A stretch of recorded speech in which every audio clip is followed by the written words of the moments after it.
Okay, is everybody on? Can you hear me?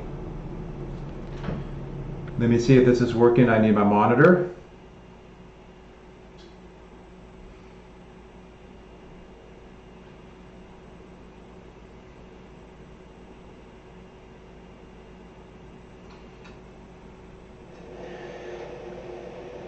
Okay, is everybody on? Okay, good. All right, so just a couple little things about Nazi Germany. What a great way to start. And then go from there. One thing I'm going to show you very quickly. If you go to Microsoft, the Teams, here's first period just for generic.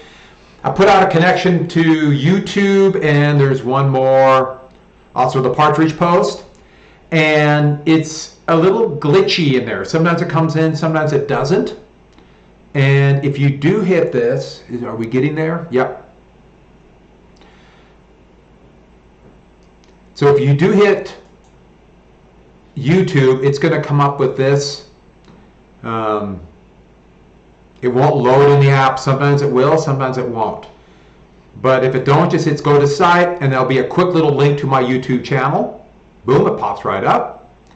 And the same thing for the Partridge Post. It's, if your site isn't loading correctly, click here, and it will say, then hit go to site, and it's a fairly quick, if you don't have a bookmark. It was supposed to pop up right on the screen, but for some reason, no websites seem to be coming up. And so it could just be Microsoft's war with Google, I don't know. But I just wanted to make sure I had that little quick announcement. All right, so let's go ahead then and just quickly review the tenets of National Socialism. Remember, it's this book, Mein Kampf. And let me see. Oh, I'm awful. Do I seem awful big?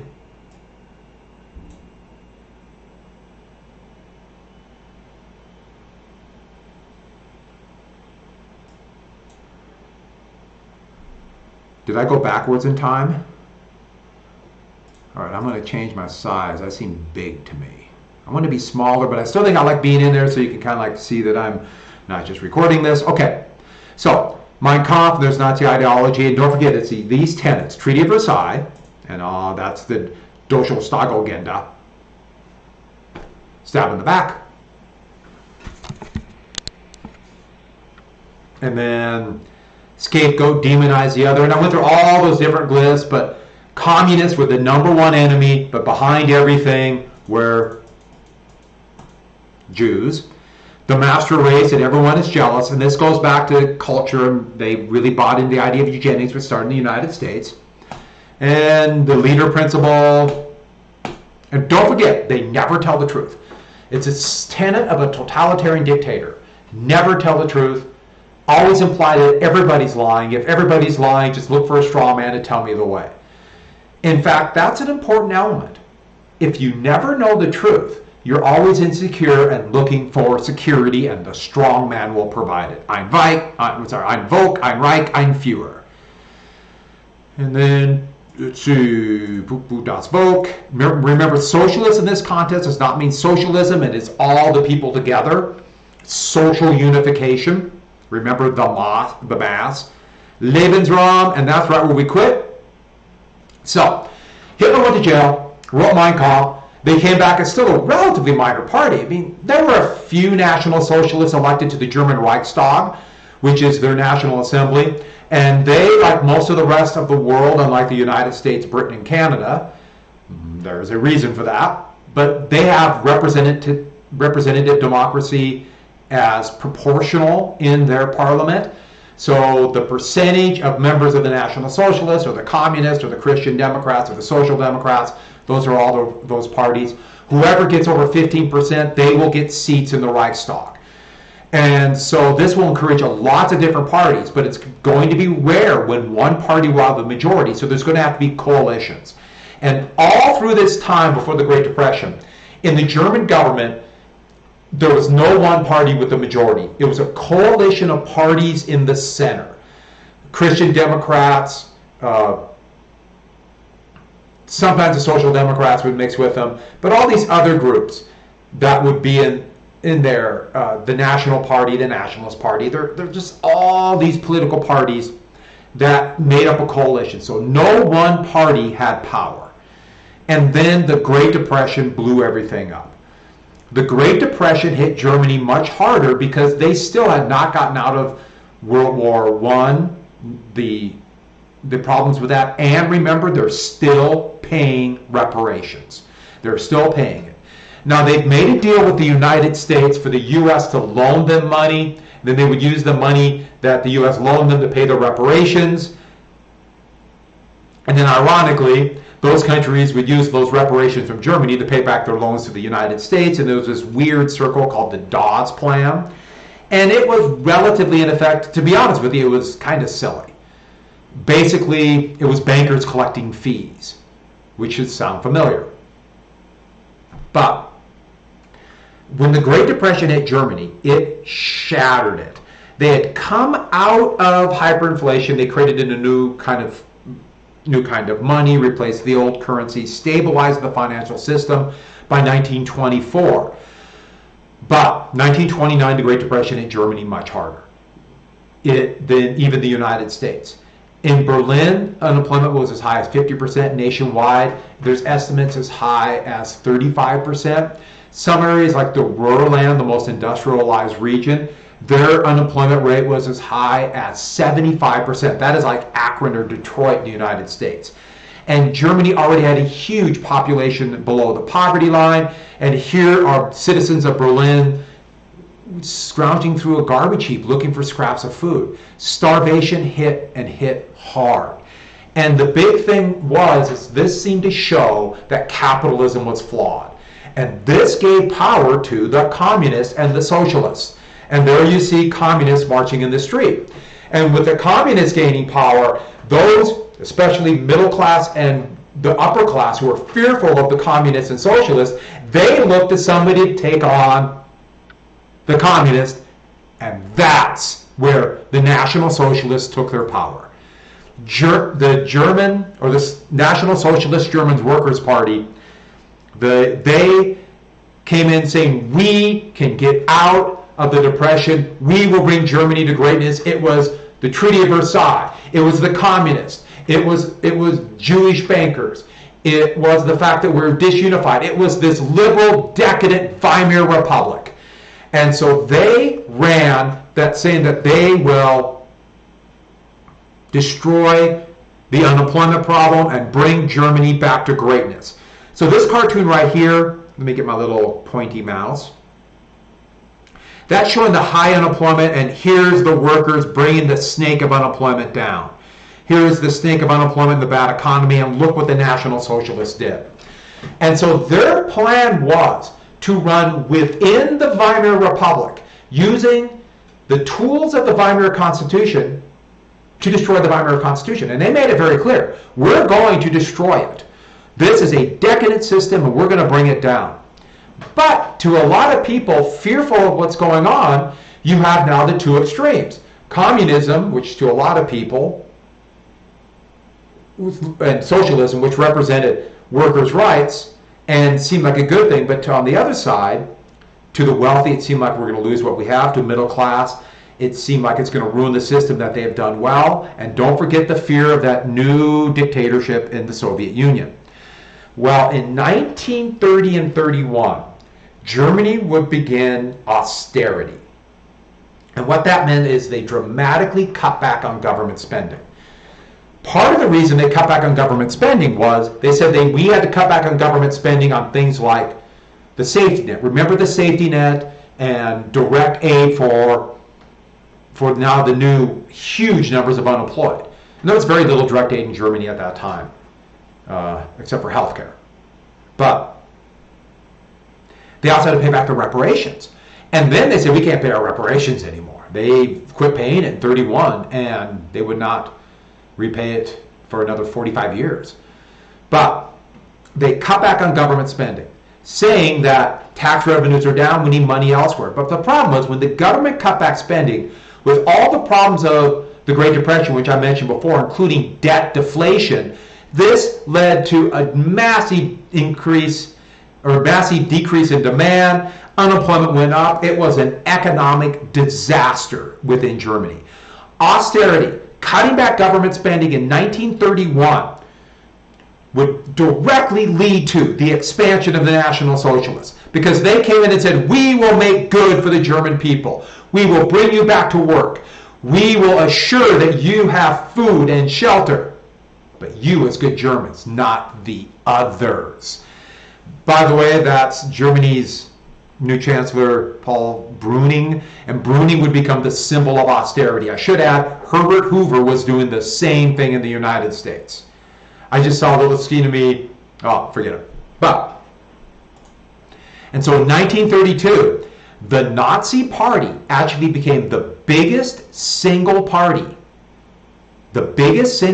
within Germany, but they had nowhere near a majority. The next two biggest parties were the Communists and the Socialists. And so you have the two on the right, this is your right, the Nazis. And on the other side, in the screen, on the other side, you have the Socialists and the Communists. And in the middle, this weakening coalition that was barely keeping a majority. But when somebody doesn't have, when the coalition breaks down and nobody has a majority, or no one can pick a majority leader called a chancellor, they hold a new election. So there are new elections in 29, 30, 31, and many in 32. And this graph is really telling. It shows the Nazi share of the vote going up with unemployment. The Nazi share of the vote was about 1% nationwide until the Great Depression ended. There would be no Nazi party that would have taken power if not for the Great Depression. And it's no coincidence that economic problems, especially huge numbers of poor and impoverished people in places like Poland and Hungary today, have led to the increase of fascism there. And the ultra-right-wing neo-fascist parties in Germany now are almost all in the East, the former area under the Soviet control, which has the worst economy. You don't see that in the West, the relatively wealthy areas around Cologne. But back here. So the National Socialists promised a solution. And here's the German workers standing up to all the different political parties, including, there's caricatures of Jews there. The workers will have power. It is a party of individuals. But you notice, he's a generic worker. He's not a person. This party, though, shows that Hitler's promises something new. Hitler over Deutschland. And this idea that he's flying place to place using all the tools of the new technology to bring Germany out of this crisis. And this was a quite effective campaign move, and Franklin Roosevelt actually did the same thing, which is really interesting, because this shows how sometimes you could have a tactic to win an election, a tactic used by the same people, but these people are polar opposites. Hitler and Roosevelt were completely different, but that idea of change and something new in the stifling hell of the Great Depression. And the Communists and the Socialists were the opposition party, and there would be fighting in the streets with uniformed black-shirted communists fighting brown-shirted sympathizers of the National Socialists, fighting these pitched battles. And these would go onto the floor of the Reichstag, where the National Socialists would be sitting all in a group, all in brown uniforms, and there would be a sign, and either they would all stand up and start yelling slogans, stopping government, or in another sign, get up and all come screaming across in the middle of the Reichstag and picking a fight and beating the heck out of the communists or the socialists. It was chaos. The National Socialists were trying to show that liberal government can't work. So we need a dictator. And so in 1932, there's going to be two elections. Here's one of the ballots, and this is how you voted there. these are the 10 major parties, and you put a mark for which party. This person voted for the Communists. But here's the Social Democrats, and you notice on top the National Socialist German Workers' Party, right on top. But here are the other parties. And a couple things happen in this. In July of 32, the National Socialists had their greatest victory, but they still only made up 37.3% of the Reichstag. And nobody would unify with them. Nobody. Nobody trusted or liked these thugs and bullies. And so the Communists and the Socialists were the second biggest group. But they had to form some kind of alliance with the Center Party, which was basically what is today the Christian Democrats. And they formed some kind of alliance. The National Socialists did very well. But then the coalition government collapsed in the worst year of the Depression. Remember the United States, this is right after the election of Franklin Roosevelt, and that would be the worst time of the Depression worldwide. But look at this here. In November, the National Socialists lost seats. They lost. And who gained seats? The Communist and the Socialist. They gained. And here's one of the great ironic twists of fate. So yes, no one has a majority, but now it looks like maybe the Communists and the Socialists, if they can unify, they might be able to create a majority government and a coalition government. I should add, don't forget, communists, all communists, idealized are socialists, but not all socialists are communists. Socialism is a broader ideal. So, the Nazis lost power. Now, to the Nazis, they saw this as a bad move, but they knew the government will collapse again and they'll make sure of it and there'll be another election. But who panicked? It wasn't the Nazis. It was these moderate groups here and these other parties and some social democrats, fearful that the communists might gain more power, and what's going to be called a popular front or socialist government might take power. It's these parties here. These parties represented middle-class Germans and the wealthy elite, even though a lot of the wealthy elite were helping the Nazis. The majority were here. And their fear of the communists led them to make a deal with the Nazis. The fear of communism, especially in the middle class. Because the middle class, as tough as they were having it, they were still benefiting from this system. The working class might not have been, but the middle class were. I should add, that's why the Great Compression was so important, was such an important part of the growth of the middle class was such an important part of the Great Compression. It gave more Americans than ever before in the 1950s, 60s, and 70s who felt part of the system and they would do anything to support the United States. And that is an important element of how the government survived. And with the middle class shrinking now, that's part of the reason why there is such a very confusing and very, the word is gone all of a sudden. But there's no consensus, middle class consensus to keep this system going. There's a lot of opposition and opponents and fighting each other in the United States. A lot of animosity. So I got a question, who lost seats? The Nazis lost seats and these middle parties lost seats, fearful of the communists. And so these parties decided we have a lesser of two evils, the communists or the National Socialists. Now the National Socialists are a bunch of thugs and hooligans, but we might be able to work with them because they don't seem to totally hate big business. Maybe we could use them. They thought we could use Hitler. And so they made an agreement to make Hitler, to create a coalition government behind Hitler. And so whoever is chosen by this middle group, they would become the executive of Germany, and that executive is called a chancellor. Now, the chancellor is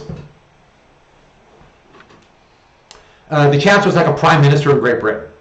They're the head, or they're chosen by the majority group in the Reichstag. And today, the chancellor is a Christian Democrat who combined with most of the kind of a little bit of social democrats. They have a confusing coalition government in Germany, Angela Merkel. But then the chancellor was chosen by the majority party. And they're not necessarily a member of parliament, unlike Great Britain, where the prime minister is a member of parliament. Here, they could be just chosen by those people as the executive. So these groups, they chose Hitler as chancellor, thinking they could control Hitler. Now, that person he's shaking hands with right there, that is Autobahn Hindenburg. Paul von Hindenburg. Autobahn. I got Bismarck in my head. Paul von Hindenburg. And Hindenburg was elected what they called the president. Now, the president is the head of state.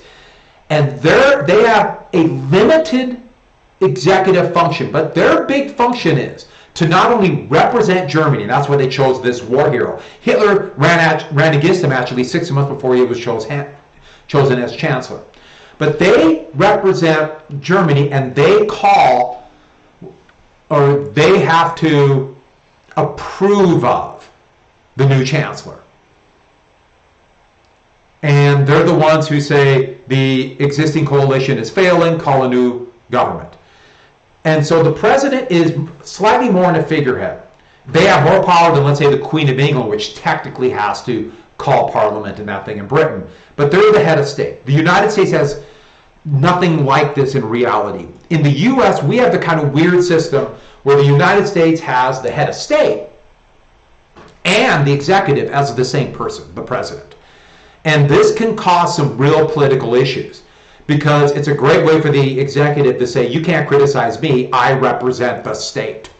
But anyways, back to this. So Hindenburg, who despised Hitler, as he called him this, he mocked him as this bohemian corporal, because he was just a non-commissioned officer, a corporal in World War I, where Hindenburg was a field marshal. But his fear of the communists led him to approve of this government with Hitler in charge. And they made a deal with the devil. These center parties thought Hitler was kind of a fool. He was a blowhard. He is of the lower class. We can outmaneuver him. He talks a good game, but we can control him. They did not realize how shockingly ambitious Hitler was. And they also didn't realize this. Once Hitler got the powers of the executive in his hands, this gives him immense power, and he will use that to even gain more power. And the Weimar Constitution has parts of it that will give the chancellor huge power. You see the same thing in the United States, where sometimes there will be people who are thought of as not being the most capable president, but once they have power, it's almost immense power, and they can do anything they want. And so they thought they could control Hitler because they were so scared of the communists. So Hitler took power completely constitutionally in Britain. Did I say Britain? In Germany. So there is a torchlight procession through the Brandenburg Gate of National Socialists after Hitler became chancellor. Now within his cabinet, he had members of other parties in there. And they thought, yeah, we'll be able to control him. But the most important ones, especially the police, were in the hands of Hitler allies. And then, I almost forgot. I didn't type this in. This was in January 1931. So he is going to take power at the end of January. That is just a little bit more than a month after Roosevelt took power. It's kind of weird how they took power at the same time. And so, a month after this, in February, the Reichstag caught fire. And there's a Reichstag burning right there, and it was a huge fire. Now, it's unclear to this day who did it, but they caught a Dutch communist by the name of Maurits van der Lubbe. And van der Lubbe was a communist who came in from the Netherlands. And they found him in the basement, and one of the sub-basements after the fire was, or while the fire was still going on. And there's all these rapid basements underneath the Reichstag. He was found in one, nearly naked, babbling with gasoline and diesel and tanks around, containers around him with rags covered with this. And therefore they had him. There's his trial right there. You can see him right there. And he was tried, convicted of burning this down. Now, to this day, we don't know if he did it himself, which seems a little bit unlikely because the Reichstag is huge. And how would he get in and have access to all this? If he had help from other communists, if the Nazis did it themselves as an excuse to take over. I think there's enough evidence to say that he did it, and perhaps maybe some Nazis helped him, but we still don't know to this day. But the big thing is this. Hitler, as Chancellor, would use this as an excuse to create a state of emergency, blaming this on a communist attack. Don't forget fascism. Fascism is not only predicated on their enemies, aka the communists, but also this idea that there's an enemy within. And the communists and the socialists are the one who stabbed Germany in the back and why they lost World War I. And this will give Hitler an excuse to take over the powers of... I lost my place here. My screen flashed. The power of a dictator. Because the state of emergency allows the chancellor to take over temporary powers as a dictator, all constitutionally, until the state of emergency ends. Anybody want to guess when the state of emergency would end? Well, Hitler would use this to take power, and the state of emergency would end where he would lose power on April 31st, 1945. The day he put a bullet in his head with Russian forces just a few hundred yards away from his bunker in Berlin. This was all constitutional. He took power and then would turn around and do a couple different things. I jumped the gun here. Since the communists did it, they banned the Communist Party. They banned the Socialist Party. Banned them all. Took over full political power and then had Parliament, the Reichstag, vote the Enabling Act. This was done in the Opera House in Berlin.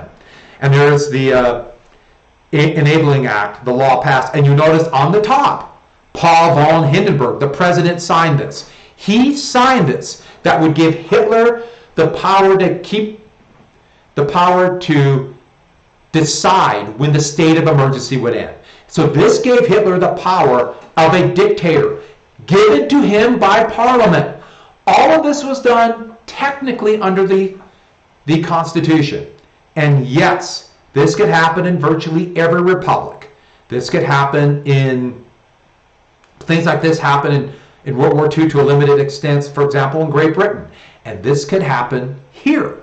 The United States also, Congress has passed laws that give the president the power to operate under the state of emergency, and the president right now issues some of these. So once again, this could happen. Oh, thank you, Megan. I forgot to say when the fire was. It was in 1933. It was just a month after Hitler took power. Boom, the fire happened, and now we could take power. So he took power in January. The fire was February. March, the Enabling Act.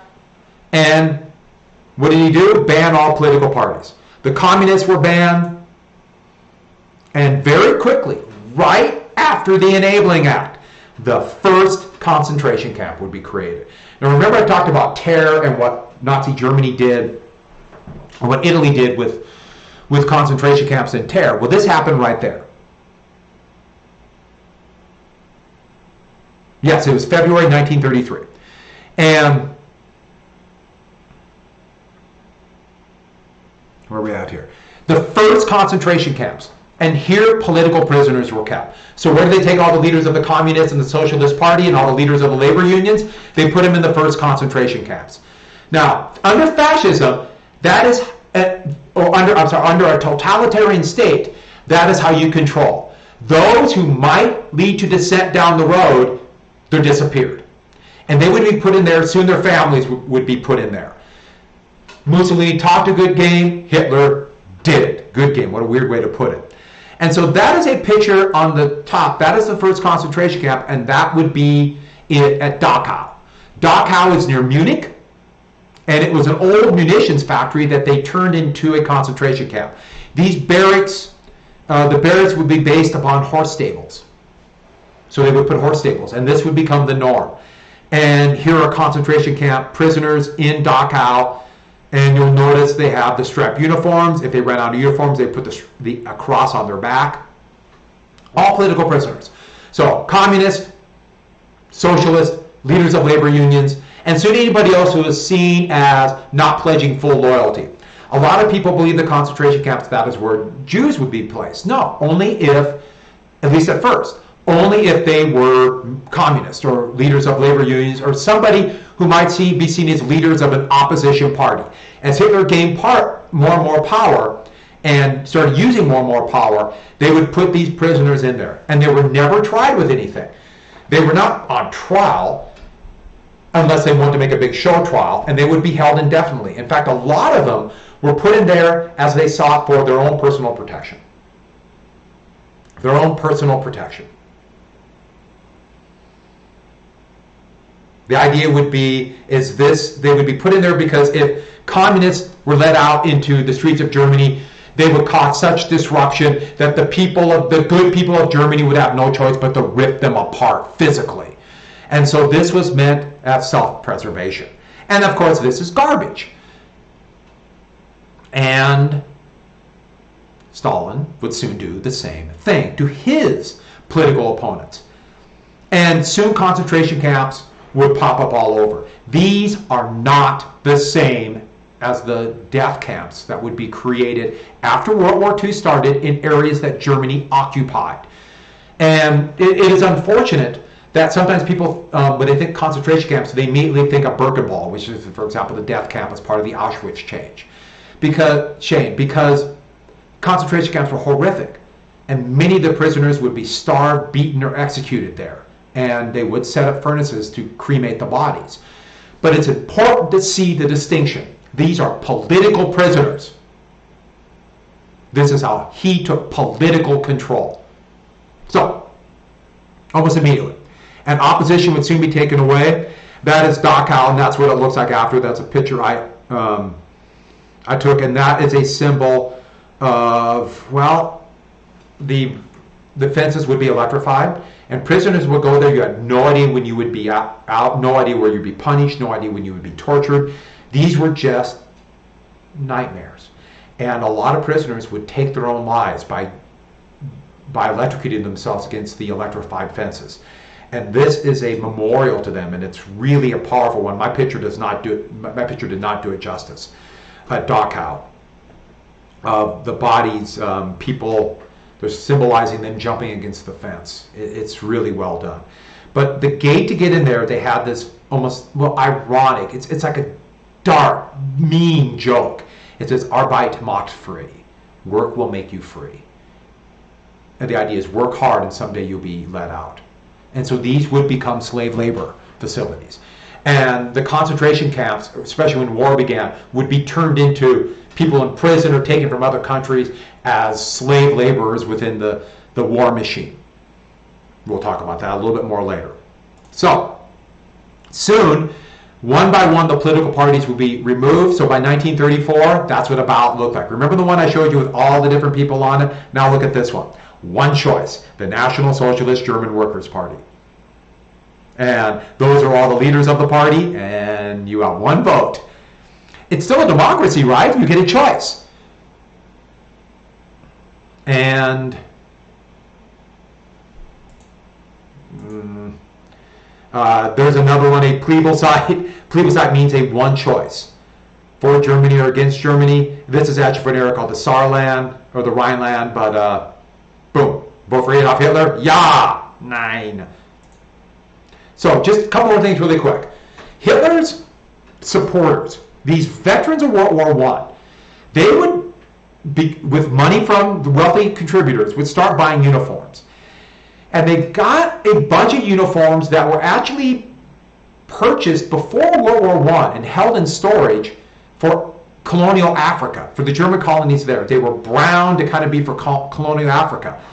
The Nazis bought them real cheap, and they gave them to the supporters.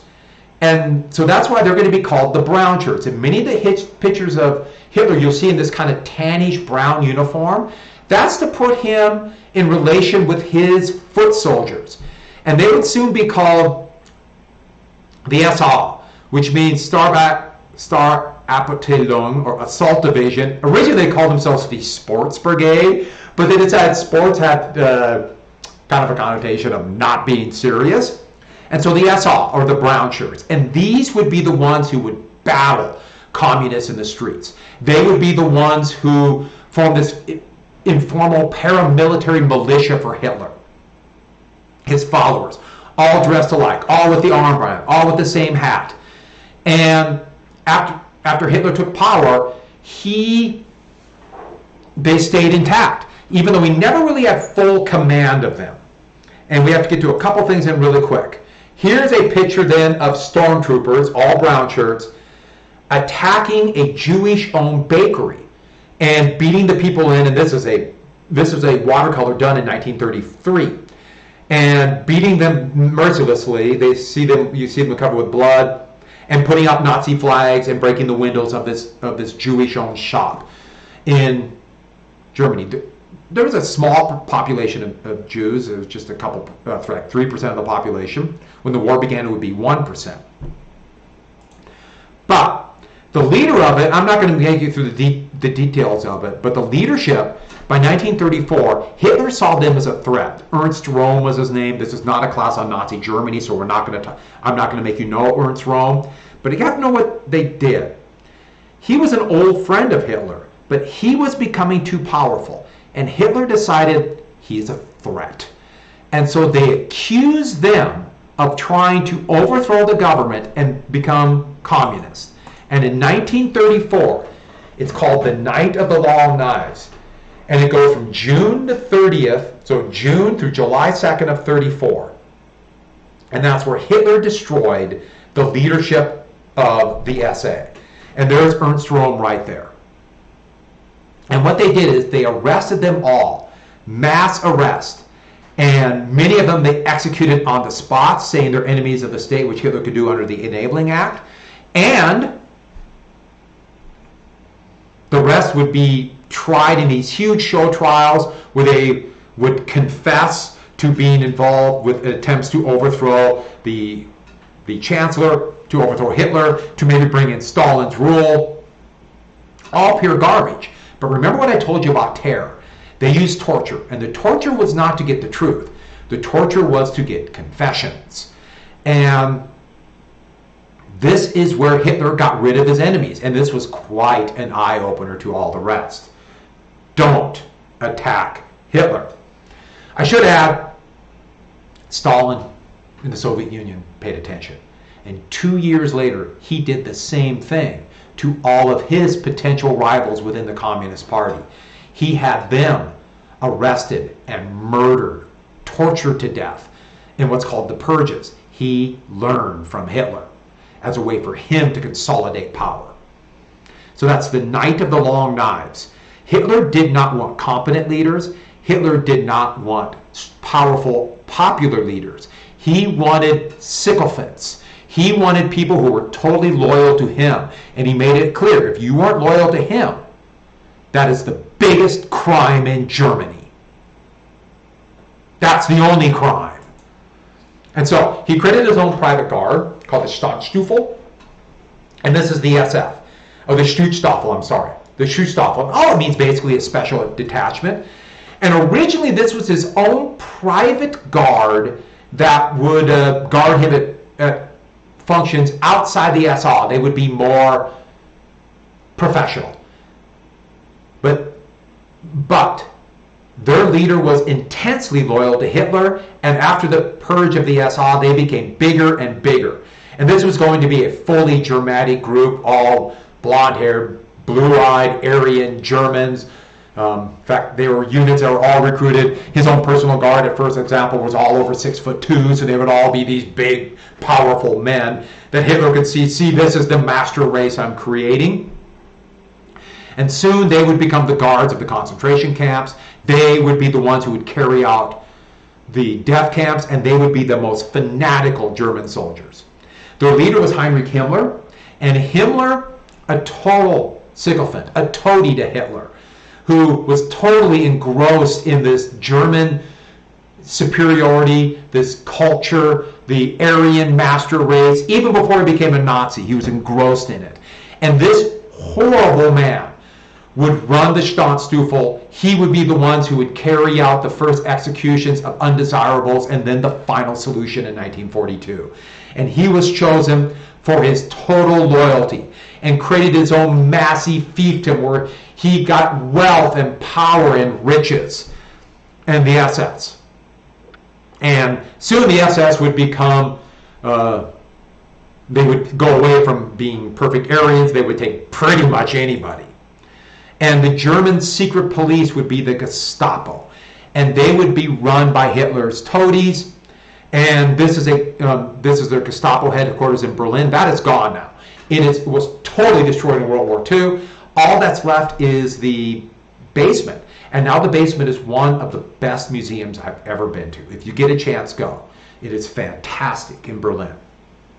And so right here is, I have a, that's technically a uniform Gestapo, but many of them would be secret police. And they would be the ones who would spy and look out for dissent.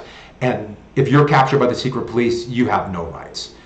He's right next to a police officer in Berlin. I love the hats. And there would become one of the symbols of the Gestapo, a German Shepherd. But the big thing Hitler did is he immediately put Germany back to work. And Germany get back to work, remember Keynesian economics. The first thing he did is, yes, he started to consolidate power, concentration camps. But this was only for a minor part of the population. For the vast majority of the people, he got them jobs. They borrowed money like mad, the heck with the debt, and build. Here's a great picture of Hitler's building, Help Him. I love that poster. That's why I left that little caption in there. This is where they built the Autobahn. Here they have workers, like the Deutschland Workers Brigade, going off to work. In fact, they created National Socialist workers. They got rid of the labor unions, but put them all under the command of the state. And trust me, the big corporations all became pro-Nazi. They loved the fact that labor unions were destroyed. All these big, ugly, massive buildings, a lot of them survived because they're all cement. And so they survived the war. And of course, the Autobahn. All examples of German public works. Unemployment went to almost nothing. They adopted, in a way, Keynesian. And for the vast majority of Germans, his policies helped them, at least made them feel like Germany was better. They did not start rearming. Of course, think about how easy it would be to move troops on an Autobahn. Same thing with, think how easy it would be to have an Air Force once you build more airports. And planes for commercial use could be transformed to military use. So there's the Autobahn they would build. Here's Hitler, once again, with the people. They do a couple shovels. Every leader does this to the present day leader. Here's Hitler giving the salute to workers going down the Autobahn. So the Autobahn became a symbol of German building, and it's an amazing freeway. We have the interstate highway system would copy the Autobahn, and if you get a chance to go on the Autobahn, there are parts still that have no speed limit. And so you can go as fast as your car could go. And I was on it, I remember one time in 2001 on the Autobahn and going along at about over 100 miles an hour. Because you can. Don't do that. Don't drive that fast. But we're driving, my wife and I, very fast on the Autobahn. And in this little, I'm trying to remember the car we had. It was a rental car. It was a BMW diesel, I think. Or no, it was a Volkswagen. This was a Volkswagen. We had other rental cars. But driving as fast as that little thing can go. And all of a sudden behind us, and we're in the left-hand lane, so we went around somebody who was going like half our speed. It's a little, like you're whizzing around, but we're whizzing down the road. And all of a sudden a car got behind us and flashed, and it was a Porsche. And so we're going over 100 miles an hour. So we kind of pull over to the right-hand lane, and that car, ping, right past us. I mean, and been gone over a hill. It must have been going, this is just an estimate, but I would say 4,000 miles an hour. And it just flew right past us. No, probably 150? I mean, it flew. And that actually like, ooh, slow down. So, back to this. The Autobahn. So this would be used effectively for moving troops. Oh, here's an interesting picture of troops moving along the Autobahn. Wait a minute. Look at that one carefully. I had to show this picture. Here's the Autobahn. Those are American soldiers going forward on the Autobahn, and these are German prisoners marching back. That's April 1945.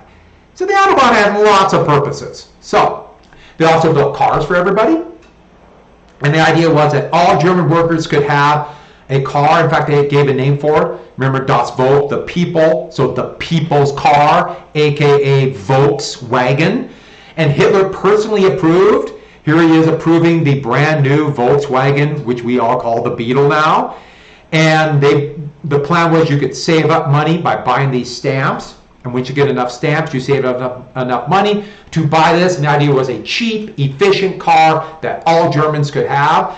They're already giving everybody radios and televisions.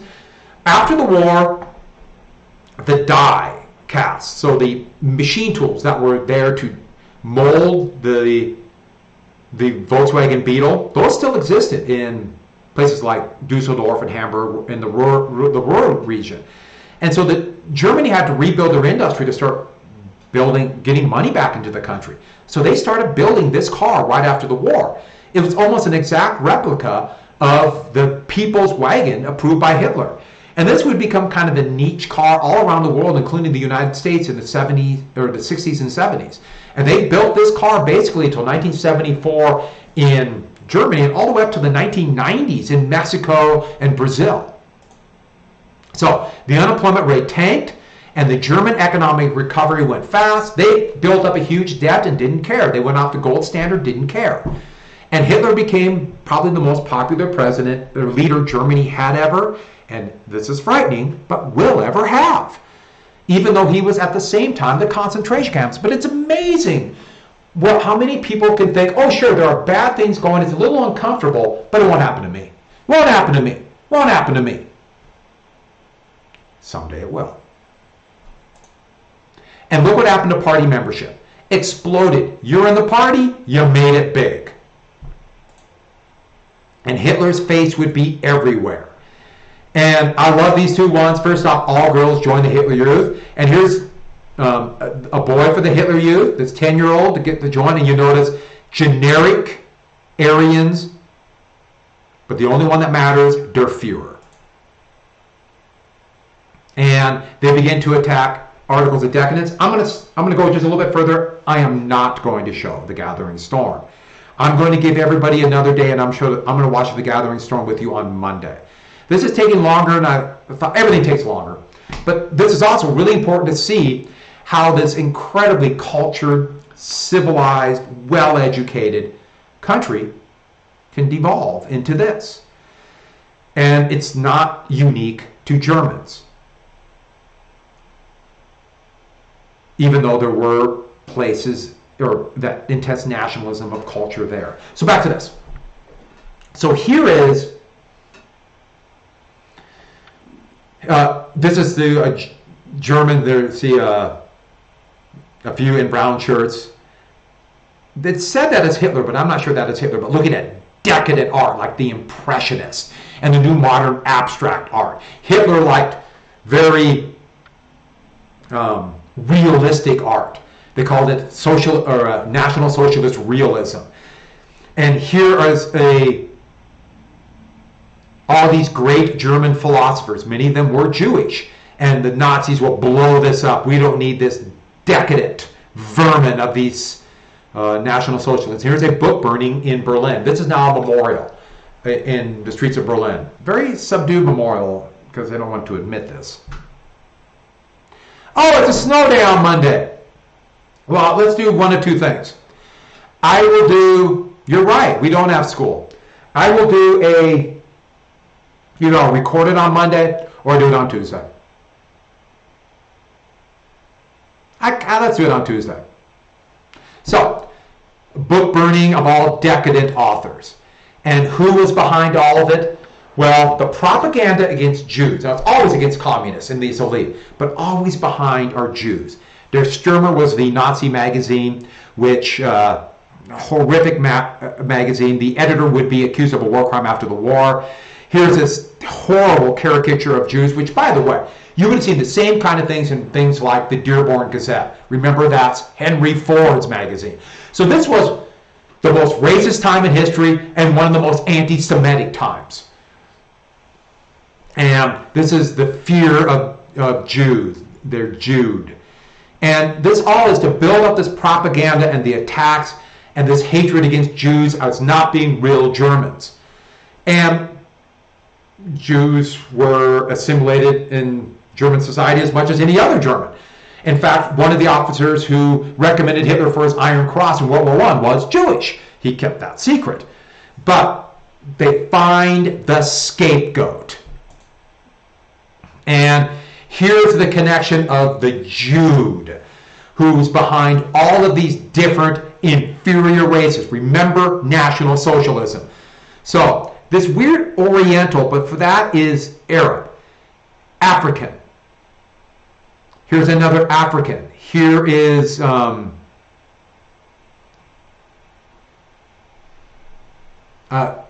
Africa. And so the whole point is these different races are all being led by Jews. And, the thing about it is that the vast majority of people in Germany were of ethnic group Germans, and they looked at it and it's like, even if they thought it was uncomfortable, it's not me. It's not going to happen to me. Where can this go? And to a lot of Germans, you're right. Maybe we get rid of this decadent group. We will be stronger. Because part of Hitler's appeal was, it wasn't just that he found their enemies. It was saying to most people in Germany, you are great. And as soon as we get rid of them, you are great. And to a lot of people, you're right. I am great. So in 1934, the Reichstag passed the Nuremberg laws. Now you might think, the Reichstag. Well, there's only one party now. It's Hitler's party, and they do what they want. And the Reichstag, or the Nuremberg laws in 1934, took basically all political and legal rights from Jews. Made it more difficult for them to be under the law, to have legal protections, and also made it more difficult for them to own stores. And here are brown shirts intimidating Jewish stores. Sorry, I moved it right here. These are brown shirts staying in front of a Jewish-owned Woolworth. Woolworth was a store that started in Britain and came to the United States. Basically, think of a department store. And they're singing Nazi slogans to intimidate anybody from entering this Jewish-owned store. And the Nuremberg laws took away rights from Jews and began to make it more difficult, for example, for intermarriage between Jews and non-Jews in Germany. Think of all these things to take away rights. The point was to force Jews to immigrate, to leave, to get out. And over half would leave by 1939. Unfortunately for them, a lot of them went to places like Poland or Hungary or France. Britain wouldn't take many, and the United States, remember, we had the National Origins Act, and because of intense racism, the United States not only did not take very many Jews, except for some very famous ones like Albert Einstein, they sent a lot back. A lot were sent back by the United States to their deaths. And so this was, deny this, the most racist time. So these were to force them to leave, to get out. All right, that is where I'm going to quit. This took a little bit longer than I thought, but I want to go over a lot here, and I will do the gathering storm. Let me do the Olympics real fast. I lied to you. 1936, Nazi Germany would get the Olympics. The Olympics restarted about 4 decades earlier. This idea of an international game to bring people together. It's part of this euphoria going into the 20th century of the world becoming more civilized. Yeah, World War I's coming, and this. But Berlin got the bid for the Olympics. And this was going to be a symbol of German greatness. It was going to be in Berlin, and Hitler wanted to show Aryan superiority, Aryan athletic, physical superiority, and to showcase the greatness of Germany. While the rest of the world is still suffering through the hells of depression, Germany is building and growing and the people are happier. They actually toned down some of the most violent elements of the anti-Semitism and attacks in Germany while the Olympics were going on. They knew public relations were important. If Germany wanted to continue to become more powerful, they're going to have to convince other countries that they are not yet a threat. The Treaty of Versailles still applied. Germany's military was tiny. But here is you can see the torch coming into Olympic Stadium, which is still there, been remodeled for soccer, but football. And here's notice the Nazi salute hailing Hitler. But the Olympics, I should add that the Germans did really, really well. Really well. German athletes got the most medals and performed fantastic. But on the first day, Hitler, a non-German athlete, won, and Hitler, who was viewing this, left before the ceremony took place, and he was told, you can't do that. You either got to stay for all the ceremonies or leave, and so he started leaving for all the ceremonies. But this is the Olympics where an American sprinter by the name of Jesse Owens would win the 100 and 200 meter and relay, win the gold in that. And there's become a myth that Hitler was very upset because this proved there wasn't the racial superiority of Aryans, or somebody of African descent could win, and that Jesse Owens became a symbol of American know-how, or not American know-how, of American being a place where everybody could go and be free and independent and all people could do well. Well, now Hitler wasn't really too concerned about Jesse Owens. The German also got second and did quite well, even though it did bug him. But the big thing about Jesse Owens, he was African American. And he had to go back to a Jim Crow, an incredibly segregated United States, where he was going to be treated as a second-class citizen. So it's a myth that he was a hero in the U.S. In fact, for him to make money, he would have to go on after the Olympics and do things like do sprints against racehorses. And so that should give you the idea of how segregated and racist the United States still was. This was a confusing time. That is where I'll finish. So you get a 3-day weekend. We have a snow day. Of course, it is supposed to snow between 7 and 8 feet tomorrow. So we're having a snow day. I'll do the gathering storm. So I'm going to give you one more day. And thank you for reminding me, Aaron. I totally forgot about that. Start looking at that review packet. Focus more on pages 1 through 6. I will go through and help you immensely with that. I really am convinced the best way to do well on that DBQ is to not only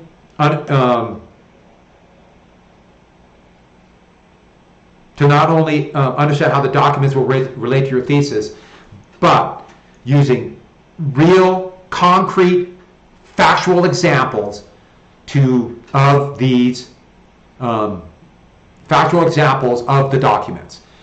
Relate them to factual events, to real events. If there's an article that describes Hamilton's view towards the economy, that's where you use then his view towards a protective tariff. I'm really convinced that is the way it will help you get above others who might just try to describe the documents, especially with only 45 minutes. Okay, on that note, I'm going to go. I'm going to give everybody then another day. No questions? All right, have a great day. Goodbye.